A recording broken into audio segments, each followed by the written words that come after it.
Hi there. Today, I'm taking you 2,400 years back in time.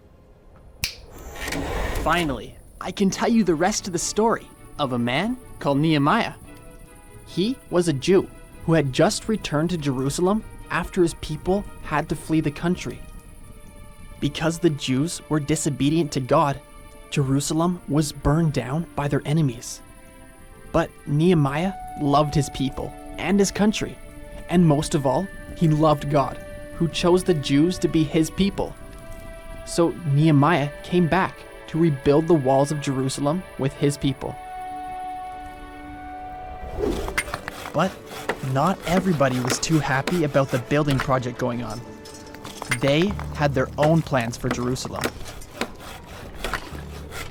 Do they think they can fix things themselves? Do they think they can finish it in a day?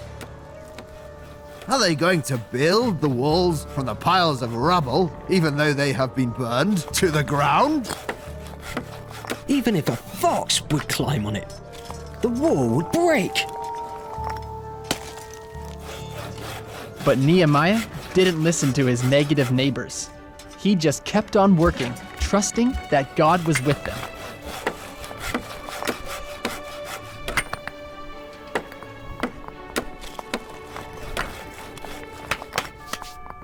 Great work, everybody. We're halfway there already because you're working so hard.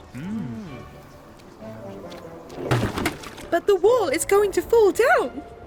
The stones are too broken. It's impossible to build. Don't worry about it. God will support us in our work. It will succeed.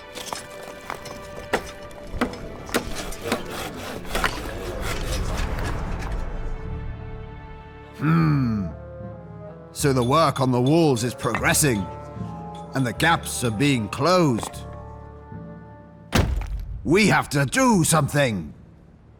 Well, if we attack now, we can just walk through the gaps in the walls.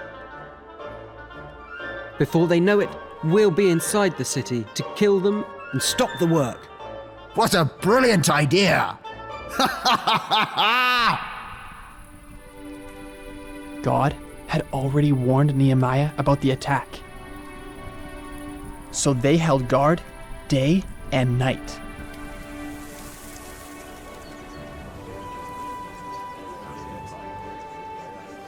Everybody's very spread out along the wall.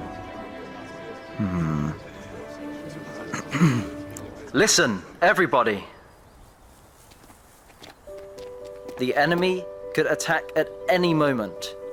When you hear the trumpet sound, come and gather right here. Fight for your families, your sons, your daughters, your wives, and your houses. Remember, the Lord is great and powerful.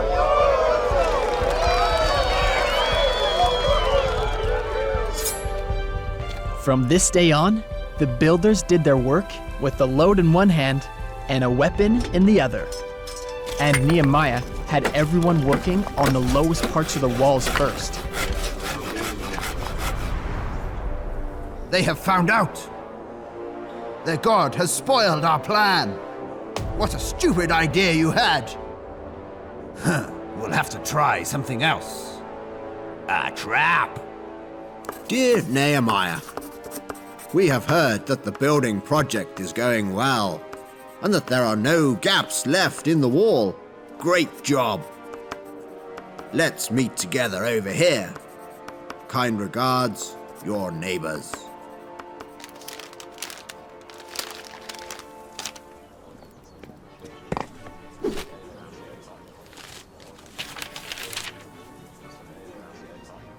But they just want to trick me. No way I'm walking into their trap. Sorry, I have important work to do. I can't come over.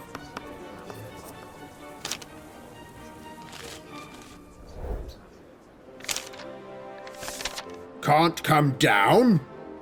I have heard that you are building this wall just to rebel and become king yourself. Now, the king wants to hear about this. So come, let's talk together. Huh? None of this is true. You're just making this up.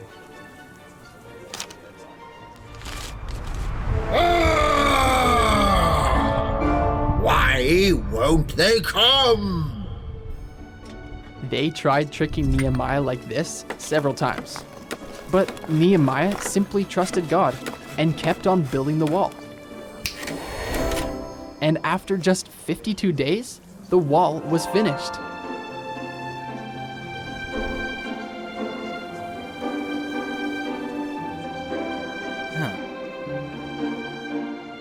But that's impossible. That kind of work could only be completed with the help of their God. Who knows what else they're capable of? I don't want to know. You see, in order to get their city back, the Jews had to build and fight at the same time.